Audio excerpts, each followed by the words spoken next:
Welcome back to the channel. I am, of course, Zach with the Yo Bro Nation YouTube channel. This is your NXT review for June 17th, 2020. Happy Saturday morning to those of you who are watching this morning.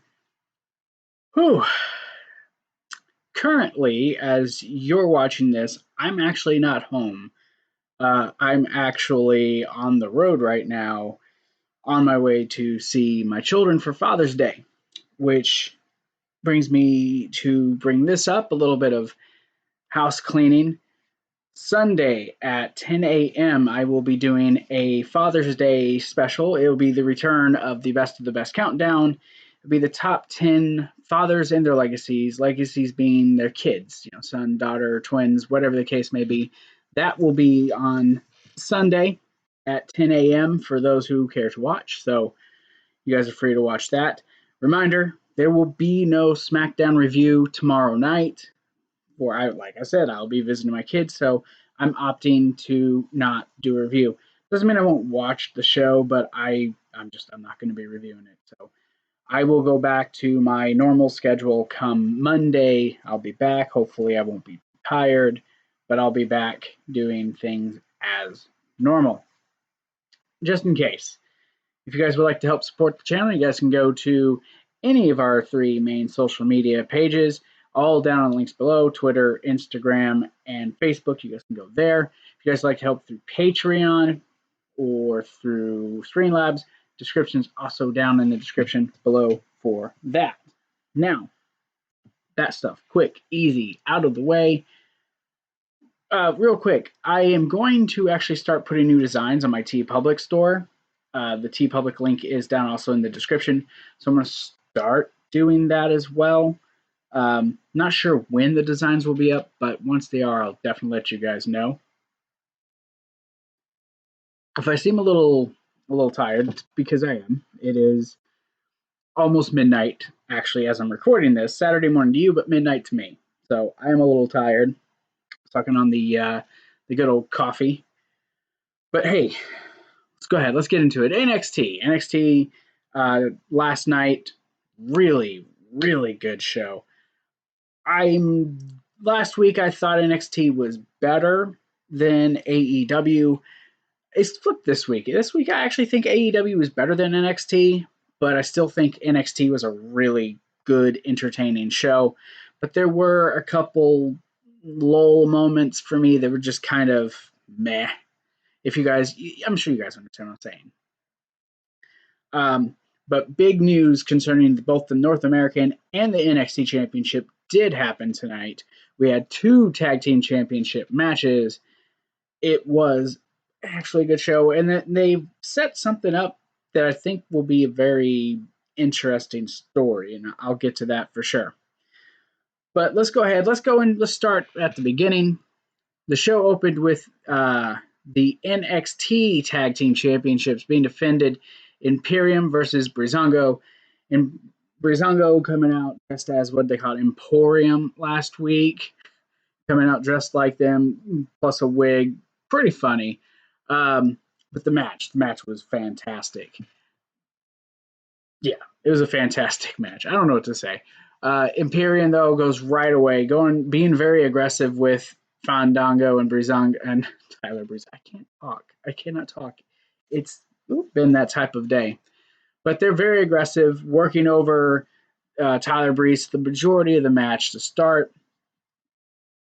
Fabian Eichner and Marcel Bartel did have at the beginning, a very nice double team move. They're on the outside, actually launching Tyler Breeze right into the plexiglass. Imperium, though, working over Breeze's arm. Bartel goes for a belly to back. That gets countered, and he gets tossed out. Hot tag to Fandango, who clears the ring. Huge dive over the outside. They come back from commercial. Big brain buster by Fabian Eichner onto Tyler Breeze. They're working over Breeze yet again. You get a faux pas by Breezango, but only for a 2 count on Eichner. Bartel breaks it up. Imperium sets them up in the corner. I'm guessing going for like a spike pile driver or something. Fandango backdrop onto Eichner. Bartel jumps off of the ropes, gets hit with a super kick by Tyler Breeze. Gets them back and forth. Out comes Indisure for whatever reason. They come out. Right behind them comes Lorcan and Birch. They all start fighting on the outside. Tyler Breeze is down on the floor amongst the chaos. Fandango tries to go for a pinfall onto Bartel. He thought he was a legal man. Eichner hits him with a spike DDT. Gets the 3 count. Eichner and Bartel retain the championships and remain your NXT Tag Team Champions. This was a good match. I would be lying if I said I wasn't pulling for Breeze and Fandango. I was thinking maybe there was a chance they would actually win. Clearly, I was wrong. But either way, good match. It looks like they're setting up for maybe a fatal 4-way or maybe a big 8-man tag. They're setting up for something in the future, and I'm ready to see whatever they're going to do. It's definitely a boost to the tag team division because it's been kind of wading in the water a little bit. It's not been all that great for the last number of weeks. Tom Phillips, who is the only announcer in the building, interviews the Velveteen Dream, asks him about the Imagine in Your House, losing his opportunity to compete for the championship again. That's the wrong question. The question is, how has Tom Phillips, who's worked for WWE all these years, never interviewed the Dream? He says he has no recollection of any of that, just for the record. While he's talking, Dexter Lumis is behind him, and Dexter Lumis puts this picture down. And Dream looks at it, and it's a picture of Dream and Lumis with the tag team titles. And Dream goes on to say that, what happened, Lumis helped him in your house, so he helped him. It's, called returning a favor, but that's not going to happen. And then he leaves. So I'm interested in this. I want to see where they're going to go with this. I would love to see Velveteen Dream and Dexter Lumis. Dexter Lumis talks to nobody, but then all of a sudden he's attached to Dream. That would be, I think, a very interesting dynamic, and that is something I would love to actually see. I think it would be actually quite hilarious, to be honest. So we move on to Damien Priest showing up to the building, which leads to the match between Killian Dane, who's not been on television in weeks, and Damien Priest. So I guess they are going with a Damien Priest face turn, I guess. Both men lock up, trying to outpower each other. Running the ropes, Priest does the leapfrog, ends up tweaking his back. Killian Dane goes for a bear hug, but you get a bell clap and a big boot by Damien Priest. Damien Priest, though, does gain the advantage again, does a leg drop, hangman leg drop off of the middle rope onto Damien Priest. Ooh, looks like I covered up my camera. Priest, though, he fights out of a submission hold, kicks, punches, hits Dane with a backdrop.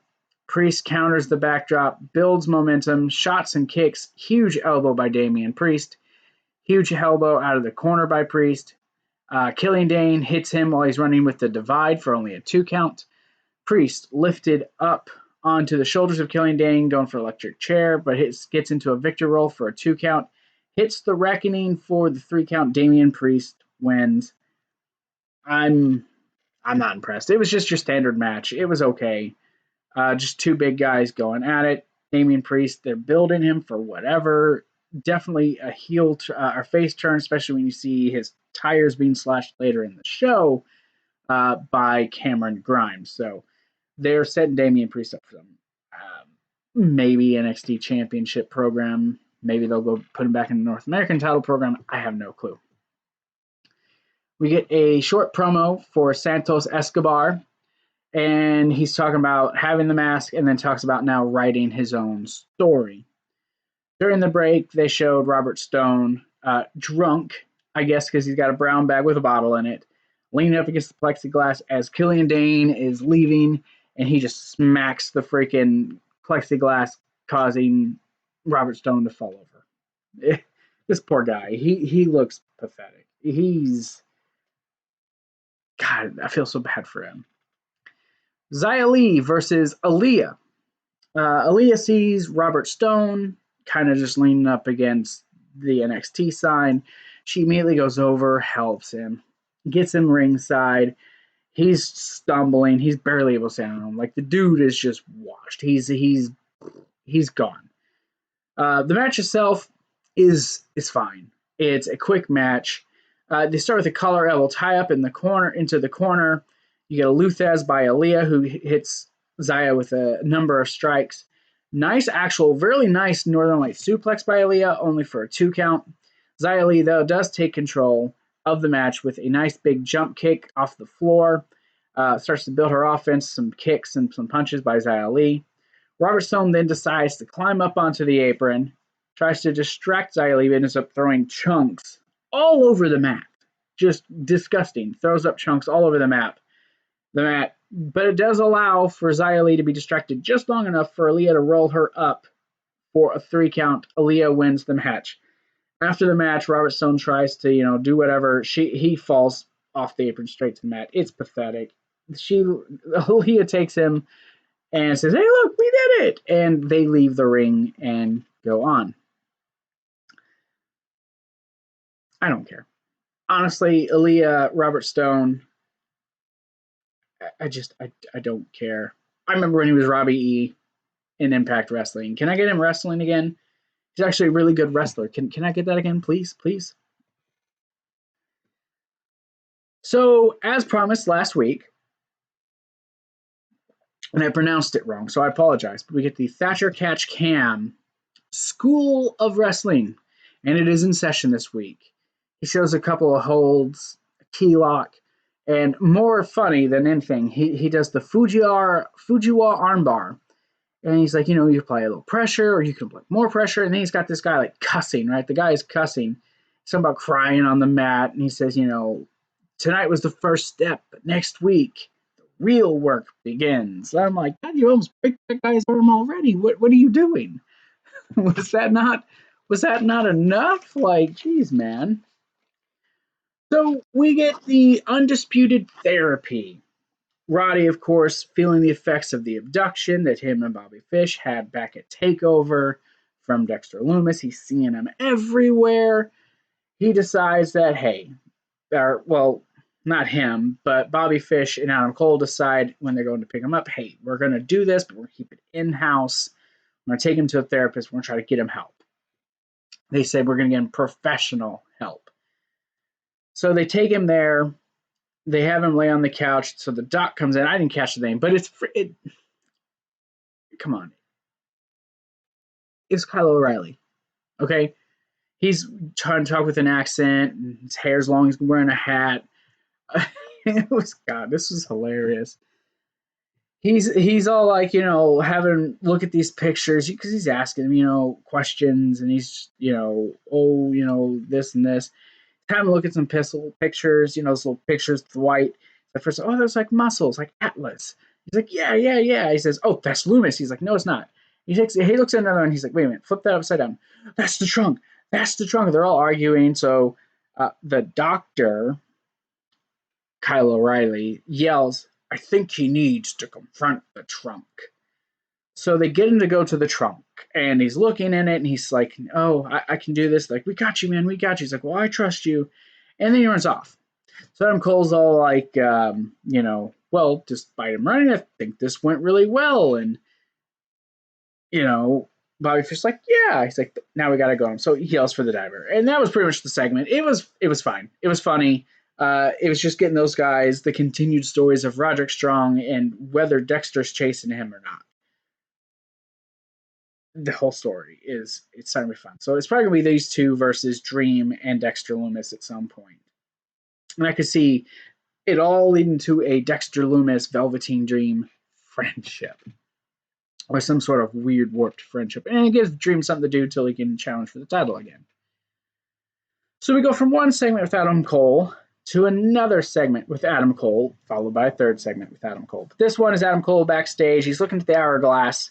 And he's interviewed, asked about, Scarlett coming out last week. He says, look, it's the same as it always is. Someone comes out, but it always remains the same. He's always the champion. Keith Lee comes up to him and says, they're right. His time is limited, but it'll be at his hands that will take the title. And then he shatters the hourglass. Again, that leads into Adam Cole. And I'm sure I'm missing lines, but honestly, I'm just trying to get through this. Adam Cole comes out, says 381 days he's been the champion, and he has not taken for granted. He says people tried to knock him down, but have failed. He goes on to say Karrion Kross has been impressive, but has a long way to go before he can earn a title shot. He's talking about people just coming in just demanding title opportunities. He says, he starts to talk to Keith Lee, says maybe he's looking to take the North American Championship. He says he was the first and the greatest North American champion. He says maybe he'll hold that one for 381 days. He says maybe he can be champ, baby. That's silly. Kind of dumb, but silly. Okay, fair enough. Keith Lee then comes out. Before he can speak, Johnny Gargano comes out. He's all like, wow. He says, I don't care about moments. I'm about results. He's like last week, how I pinned you, Keith Lee. He says, next, I'm going to take your North American Championship. He says, but why stop there? He says, why not go for Adam Cole and become Johnny champ? Which, again, come on.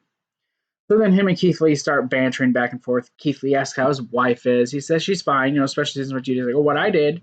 He's like, I helped your wife. I'm the one who picked up her little body. And then she looked at me and says, thank you, Mr. Limitless Lee. This is the most action I've had in weeks. And Johnny gets all mad. Out comes Finn Balor, says, so now that I'm here, maybe you two will start stop marking about yourselves and start marking about me. Adam Cole cuts him off. Talks about, starts talking crap to him. Johnny starts, Johnny's talking to him. He's like, he looks at Johnny and says, I don't wait in line. I cut the line. He tells Keith Lee that this isn't a challenge. This is a warning. He's taking the North American title. Then he's going after Adam Cole, and he's taking the NXT title. So they all banter some more. Then Mr. Regal, the general manager, pops up on the screen, says that he's going to make a match for next week. It's going to be a triple threat match for the North American Championship, and the winner will go on to face Adam Cole on July 8th edition of NXT, with the winner taking all the championships. So we now set up. I like this. They're waiting. They're holding off on Karrion Kross. He will probably challenge the winner of that match, probably at the next NXT takeover, whatever that is. But I like it. Winner takes all. So we're guaranteed to have a double champion. I'm ready for next week. Bring on next week. Between Dynamite and NXT, next week's going to be another big Wednesday. How am I going to keep up? Anyways, we see Keith Lee backstage. Candice LeRae walks up to him. She's trying to scold him. How dare you? How dare you? She turns around. Mia Yim's there. They're fighting. Okay. Caden Carter with KC Catanzaro taking on Dakota Kai, who's got Raquel Gonzalez with her in her corner. Again, another quick match. Caden Carter with the takedown, some strikes. Some holds are exchanged. A roll-up by Dakota Kai for only a 2 count. And then that's followed up by a drop kick by Caden Carter. Kai, who is in control, off of a distraction. Oops, my bad. Carter, though, does fight back. You get a real barrel victory roll into a kick by Carter for only a 2 count. Match ends with a knee strike by Caden Carter, who then hits a really nasty looking spike, pedigree. I'm not sure exactly what she did, but she spiked Dakota Kai. Catanzaro, though, for some reason, then gets on the apron, jumps at Gonzalez, who then picks her up, basically throws her, which does distract Caden Carter just long enough for a roll-up by Dakota Kai for the 3 count and the victory. It was probably the least entertaining match of the night, truthfully. It was just to, I guess, to give Dakota Kai and wrap up this little story. Then you see Scarlett walk up to the broken glass from the hourglass, and she's kind of playing with it and looking at it. You don't see anything but from her feet and hands down, and then you see the foot of Karrion Kross. Oops. Okay. Bronson Reed versus Leon Ruff. This was a squash match. Reed runs into Ruff, just runs him over, goes up top, a big splash, 1, 2, 3. He wins the match. He then calls out Karrion Kross for a match next week. That match has been made official. We are getting Karrion Kross versus Bronson Reed next week. It will be another glorified squash match. Then we do see Cameron Grimes. We find out that he slashed the tires of Damien Priest. Okay. Santos Escobar, Joaquin Wilde, and Raul Mendoza all come out. Santos Escobar talks about, how Fantasma was known for being one of the best luchadors in Lucha Libre. He said that's, all they're known for, and he said he did that for 20 years. But he said he knew when he came to NXT that would end, that his father always told him he was going to be leader, and now he's a leader, and he's going to make them leaders. Then Drake Maverick comes out, says, congratulations, you fooled everyone, even him. He says, but he says something. But he ends up trying to go in, trying to fight them, ends up basically being outnumbered. You get a phantom driver through a table onto Drake Maverick, leaving him laid out. They show after during the commercial break that Maverick was taken out on a stretcher. I like it. They're building this. They also had Atlas out there with him. So Atlas was out there with him. So this is probably going to set up a match between these two. Maybe this direct Drake Maverick off TV for a little bit, because that was a scary bump. I'm not even going to lie. It was a scary bump. He didn't hit that table. He went straight to the floor on that thing. So maybe he's legit hurt a little bit, but I can see this maybe writing him off TV for a little while, and then he comes back and wins the Cruiserweight Championship. So, good little story. I like where they're going. I'm down for it. Let's see what happens.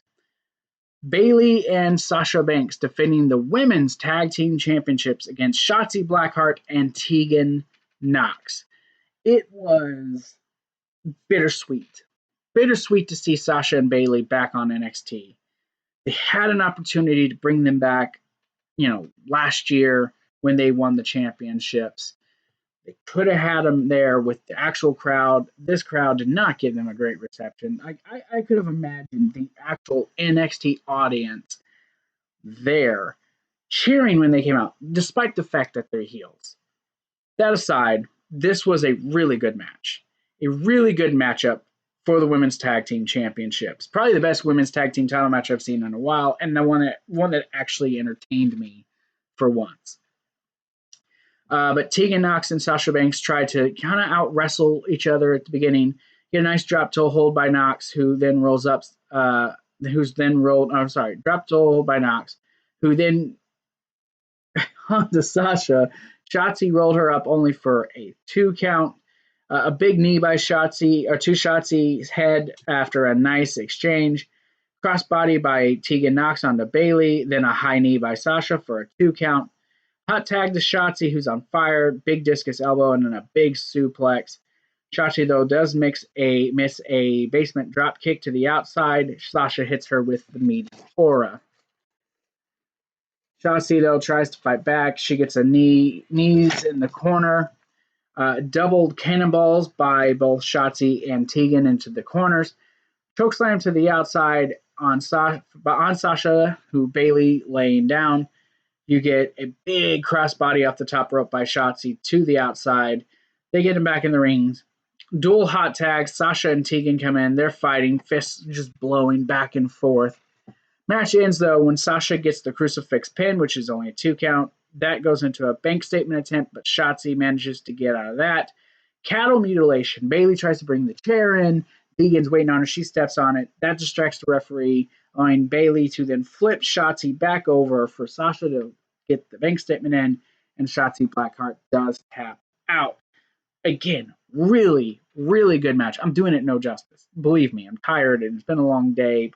Not for you guys, but really good match. Good ending. When the match is over, Bayley and Sasha, they're celebrating. They're kind of mocking the NXT roster. Out comes Io Shirai, who clears the ring of them, takes both of them down. Nice drop kicks into the corner. They escape. She's standing there, representing NXT, defending her brand. Maybe this leads to a match with Sasha going for the championship. I'd like that, but damn it, I don't want to see Sasha lose, and I don't want to see Io lose the title after just winning the championship. So really good ending to what, again, was a really good show. Both shows for last night were really fantastic shows. Again, Wednesdays are my favorite night. Their shows are always good. It sucks having to try to go between the two. It reminds me of when I was a teenager watching Raw on Monday Nitro, but again, good show. I enjoyed it. No Rhea Ripley tonight, but hey, they're building towards next week. We now know we're going to have that match for the winner takes all, champion versus champion. So a lot of things happening in NXT. I'm definitely looking forward to next week. So thank you guys. I hope you guys have a wonderful Thursday. Remember, I will not be new to my SmackDown review tomorrow night. I will not be here for that. Sunday, I will have my Best of the Best Countdown Father's Day special. That will be on the channel. So thank you guys. Y'all have a great, fantastic day. And remember, join the nation. Have a good day.